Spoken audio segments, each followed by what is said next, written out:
कल 19 फरवरी 2025 को राजस्थान सरकार का जानदार और शानदार बजट पेश किया गया।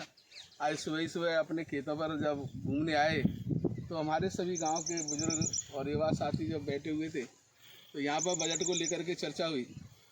उस चर्चा में उन्होंने क्या उनकी समझ में आया इस बजट से, क्योंकि आम आदमी को बजट की भाषा समझ में नहीं आती, परंतु फिर भी उसमें जो अच्छे प्रावधान होते हैं वो उनके बारे में ज़रूर उनको समझ में आता है।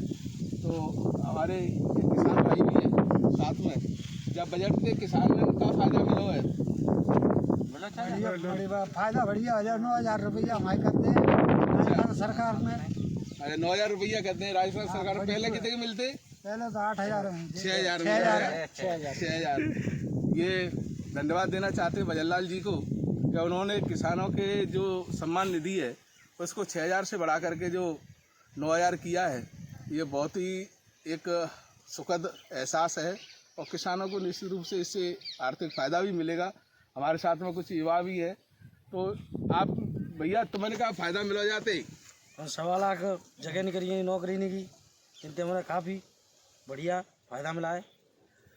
इनका कहना है कि जो बजट में 1,25,000 नौकरियों का प्रावधान किया है सरकारी और प्राइवेट सेक्टर में जो जॉबों का प्रावधान किया है इससे युवाओं को रोज़गार मिलेगा। मैं भी ये कह सकता हूँ कि देखो जो बजट में दिया है किसानों को, युवाओं को, बहुत शानदार और जानदार बजट है, परंतु इसके साथ साथ किसानों की जो कुछ समस्याएं हैं उन समस्याओं को भी आने वाली अनुदानों की मांगों में उठाया जाए। सबसे बड़ी समस्या हमारे इस धौलपुर ज़िले में जो नहर निकलती है पार्वती डैम से, इस पार्वती डैम से जो नहर निकलती है उसके चारों तरफ सीपेज का बहुत ज़्यादा बोलबाला रहता है और उस सीपेज के पानी से लगभग 5 बीघा इधर और 5 बीघा उधर लगभग हज़ारों बीघा ज़मीन है वो सीपेज के पानी से नष्ट हो जाती है।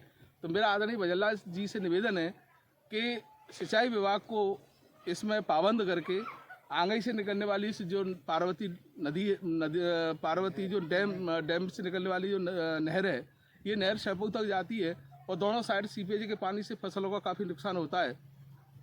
एक कार्य योजना बना के और इस सीपेज के पानी की व्यवस्था की जाए। और आपने देखा होगा विगत जो बरसात का मौसम था, इस बरसात के मौसम में जब भारी बारिश हुई थी तो चारों तरफ पानी पानी दिखाई दिया और क्योंकि कुछ जो रास्ते थे, जो प्राकृतिक रास्ते थे पानी के निकलने के, उन प्राकृतिक रास्ते अवरुद्ध हो जाने के कारण चारों तरफ फसलें नष्ट हुई थी। तो मेरा निवेदन ये है कि नहर के दोनों साइड में ऐसा कोई प्रावधान किया जाए जिस सीपेज का पानी का निस्तारण हो। साथ ही साथ अत्यधिक वर्षा होने पर जो प्राकृतिक रास्ते थे उन रास्तों को खुलवाया जाए जिससे किसानों की आगे आने वाली जो मदद है वो मदद हो।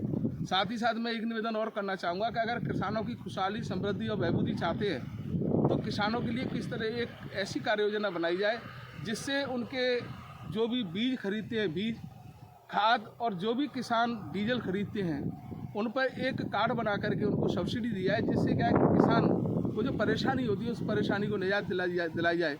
क्योंकि कहते तो सभी हैं कि किसान अन्नदाता होता है, पर उस अन्नदाता के लिए जिस तरह से मोदी जी ने किया है, भजनलाल जी ने किया है, अगर इसमें और ज़्यादा वृद्धि हो तो निश्चित रूप से किसान आगे बढ़ेगा।